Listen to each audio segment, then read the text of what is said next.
Now पिछले 2 से लेकर 3 महीने में आप अगर देखो तो भारत के बहुत सारे सी फेयरर्स मारे गए हैं विभिन्न अटैक में। मैंने इस पर कई वीडियोस अपलोड करी हैं, जैसे कि जब यूएसए ने अटैक किया तब कई इंडियन सी फेयरर्स मारे गए कार्गो शिप में। ये लोग इनोसेंट लोग हैं, कई लोग गरीब घरों से आए हैं, अपने माँ बाप का अकेला सहारा होते हैं। ये पैसा कमाने के लिए उम्मीद होती है कि अगर 10-20 साल तक शिप्स में इस तरीके से काम करते रहे एक सीफेरर की तरह तो कुछ पगार मिल जाएगी, पैसा कुछ बचा लेंगे, घर बना लेंगे। मगर जो दृश्य निकल के आ रहे हैं, फॉर एग्जांपल उत्तर प्रदेश की फैमिली की तस्वीरें आप देख पाएंगे। एक माँ यहाँ पर ये कह रही है कि मेरा 22 साल का लड़का मारा गया, ब्रिंग माई सन बैक। और इसी तरीके से 3 और घरों में सेम टाइप का शोक मनाया जा रहा होगा, क्योंकि रिसेंटली क्या हुआ, रशिया यूक्रेन युद्ध के दौरान रशिया अटैक कर रहा था यूक्रेन के एक पोर्ट एरिया को। परहैप्स इनका एक मिसाइल लग गया एक गिनी बेस्ड मर्चेंट वेसल पर, जहां पर कई इंडियन सी फेरर्स भी थे और 4 इंडियन सेलर्स यहां पर मारे गए रशियन अटैक की वजह से।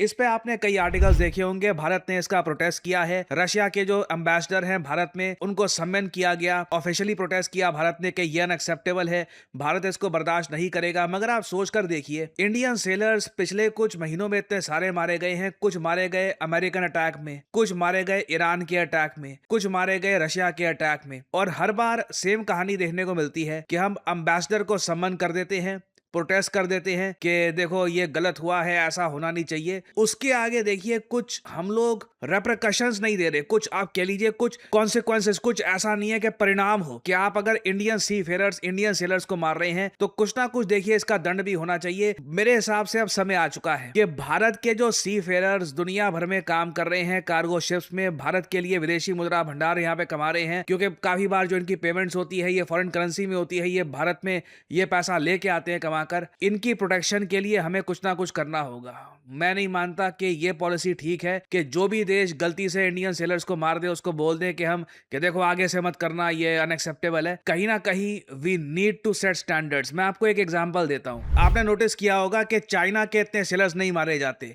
रीजन इसका काफी हद तक ये है, मैं कहूंगा कंट्रीज चेक करती हैं, डबल चेक करती हैं कि किसी शिप में चाइनीज सेलर्स तो नहीं है या फिर परहैप्स अमेरिकन सेलर्स तो नहीं है, क्योंकि अगर अमेरिकन सेलर्स या चाइनीज सेलर्स मार दिए तो इसका परिणाम बहुत ज्यादा भयानक होगा। दोनों देश ताकतवर देश हैं, कॉन्सिक्वेंसेस भुगतने होंगे। इंडिया के केस में क्लियरली मैं देख पा रहा हूं कि हमारा रिएक्शन परहैप्स उतना ज्यादा डेट्रीमेंटल है नहीं, और इसी वजह से एक के बाद एक करके बहुत से सेलर्स हमारे मारे जा रहे हैं और सोशल मीडिया पे इस टॉपिक को रेस किया जा रहा है। बट अगेन टाइमिंग का थोड़ा एक मैं कहूंगा इशू है। आज के समय भारत में जो इंटरनल इश्यूज हैं, जो दिल्ली प्रोटेस्ट है, वहां पर काफी मेरे ख्याल से एक फोकस जा रहा है। बट आई बिलीव ये भी एक टॉपिक है जिसे हमें देखना चाहिए। Have a look at this video. कई लोगों ने इंस्टाग्राम पे ये वीडियो शेयर करी है। What you see here is the last video recorded by Chief Officer Akhil Joyar. He, along with 4 more Indian sailors, Rakan Bishara, Gurpreet Singh Bhatt, Abhishek Nishad, Jagan Singh, and 5 more of our international brothers will never return home. Yesterday, the world watched in horror as the MV Golden Leo, a civilian crane carrier flying under the Guinea-Bissau flag, was struck by missiles near Odessa. I think ये एक बहुत बड़ा issue raise किया जा रहा है कि ठीक है रशिया का मिसाइल उस शिप में लगा, वो शिप ग्रेन कैरी कर रही थी, लिटरली अनाज है वहां पर उस शिप में। कॉम्बैट जोन से वो शिप दूर जा चुकी है, इंटरनेशनल वाटर में है। किस बेसिस पर ऐसी शिप्स को टारगेट किया जा रहा है? यूएस, ईरान, रशिया जैसे ये जो कंट्रीज हैं, क्या मतलब कुछ अकाउंटेबिलिटी नहीं होगी इस पे? और यहाँ पे कोई जियोपॉलिटिकल ये नहीं है कि कोई प्रो अमेरिकन है, कोई प्रो रशियन है। बात यहाँ पर यही की जा रही है कि एक बेसिक ह्यूमन लाइफ की क्या कोई वैल्यू नहीं रही यहाँ पर? जो लोग सी फेयरर्स लिटरली पूरी दुनिया की ब्लू इकोनॉमी को कैरी करते हैं, क्या इस तरीके से उनको मारा जाएगा? क्या एटलीस्ट हमारे यहाँ मतलब एक प्रोटोकॉल नहीं होना चाहिए इंटरनेशनली कि इंटरनेशनल वाटर में तो of course civilian cargo ships पर कोई मिसाइल ना लगे, इसका खास ध्यान रखना चाहिए। यहाँ पे आप देख पाएंगे आगे ये इशू को और एम्फसाइज करते हैं। 10 innocent souls lost their lives. Seafarers from India, Syria, a Ukrainian pilot. Fathers, sons, brothers who simply showed up to do their jobs, feeding the world. 8 more lie injured in a hospital. This was not a warship.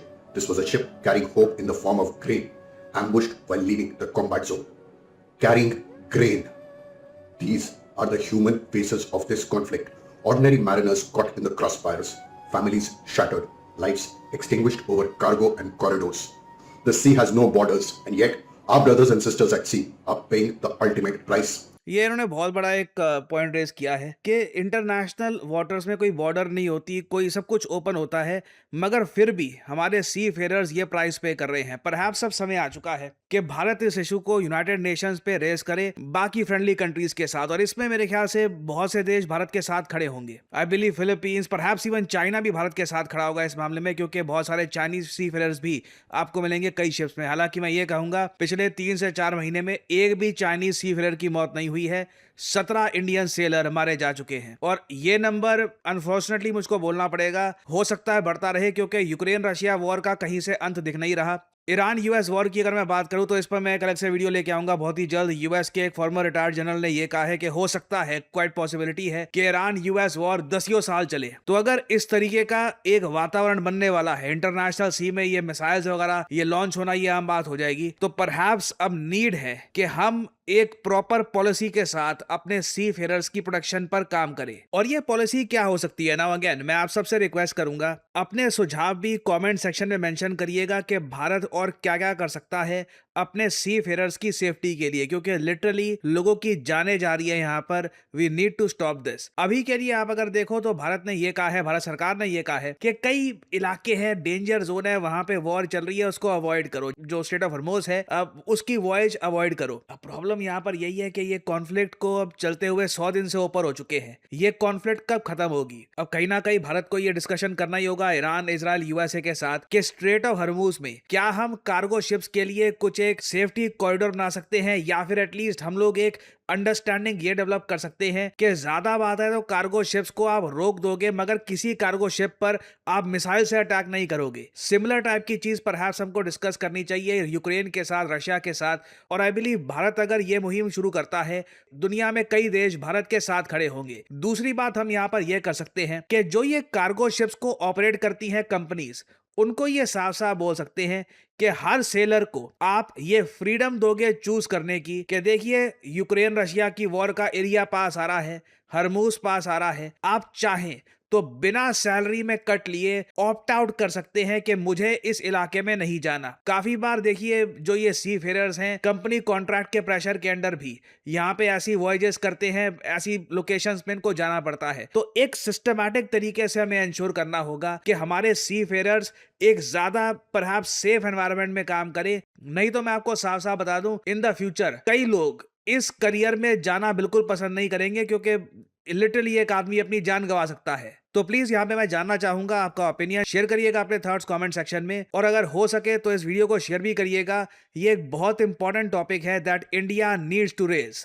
Career 247 means jobs. हमारे courses के बाद कई लोग job प्राप्त कर चुके हैं, और इनके टेस्टिमोनियल्स हम आपके साथ लगातार शेयर करते रहते हैं, और इन द फ्यूचर भी बहुत सारे और टेस्टिमोनियल्स शेयर करेंगे। नाउ कई लोग मुझसे ये पूछते हैं कि हमारा जो डेटा एनालिटिक्स कोर्स है ये किसके लिए है, क्या ये आपको सूट करता है या नहीं करता? Well, allow me to explain. अगर आपने रिसेंटली अपनी ग्रेजुएशन कंप्लीट करी है, आपको अब ये समझ नहीं आ रहा कि करियर में अब आगे क्या करूं, कैसे अपनी फर्स्ट जॉब करूं, क्या मुझे स्किल्स एक्वायर करनी चाहिए, तो बिल्कुल डेटा एनालिटिक्स एक ऐसी स्किल है जो आपको एक अच्छी जॉब लैंड करवा सकती है। क्योंकि याद रखिएगा, करियर 247 में हम सिर्फ डेटा एनालिटिक्स आपको नहीं सिखा रहे, this is data analytics with generative AI. याद रखिएगा, जो सर्टिफिकेट आपको मिलता है करियर 247 की तरफ से, this is in collaboration with IBM। जी हाँ, the international giant IBM and NASSCOM। तो इन वेरी सिंपल वर्ड्स, अगर आप अपनी ग्रेजुएशन कर भी रहे हैं इस वक्त, आप BA कर रहे हैं, BCom कर रहे हैं, या फिर आप इंजीनियरिंग में कोई ग्रेजुएशन कर रहे हैं, या फिर आप इंजीनियरिंग फील्ड में हैं, डज नॉट मैटर, आप डेटा एनालिटिक्स का कोर्स कर सकते हैं। This will help your resume tremendously. और क्या डेटा एनालिटिक्स सीखने के लिए आपका मैथमेटिक्स बहुत अच्छा होना चाहिए, कोडिंग आनी चाहिए? None of that. आपको अगर बेसिक कंप्यूटर यूज करना आता है तो बिल्कुल ये कोर्स आपको सूट करता है। आपको बेसिक अंडरस्टैंडिंग है मैथमेटिक्स की, तो बिल्कुल आप एक अच्छे डेटा एनालिस्ट बन सकते हैं। You can learn the skill. तो ये कोर्स एक्चुअली बहुत से लोगों की हेल्प कर सकता है। चाहे आपकी जॉब ऑलरेडी लग चुकी है, आप खुद को अपस्किल करना चाहते हैं प्रमोशन के लिए, या फिर एक बेहतर अपॉर्चुनिटी के लिए किसी और कंपनी में, आप स्टार्टर हैं, पहली जॉब की तलाश कर रहे हैं, for pretty much everyone, career 247's data analyst course is a great option, क्योंकि यहाँ पर कोर्स कंप्लीशन के बाद आपको अपना रेज्यूमे कैसे बिल्ड करना है, हम वहाँ पर भी आपकी हेल्प करेंगे, मॉक इंटरव्यूज़ में हेल्प करेंगे, इंटरव्यू प्रेपरेशन आपको देंगे, गिटहब पोर्टफोलियो कैसे आपको बनाना है ये आपको बताया जाएगा। तो आप अगर अपनी जर्नी स्टार्ट करना चाहते हैं in the field of data analytics तो बिल्कुल ज्वाइन करिए ये प्रोग्राम। इस वीडियो के कमेंट सेक्शन में जाइए या फिर डिस्क्रिप्शन सेक्शन में जाइए, वहाँ पे आपको ये लिंक मिल जाएगा। लिंक पर करिए क्लिक, यहाँ पे अपना नाम डालिए, email ID, number, discount code obviously यहाँ पर डालिए PD10, ताकि आपको डिस्काउंटेड प्राइस में ये कोड ऑफर हो और करियर 247 की तरफ से आपको कॉल आएगा, आप ये कोर्स कर सकते हैं purchase. The whole process is very smooth and very easy और आपकी लाइव क्लासेज शुरू हो जाएंगी।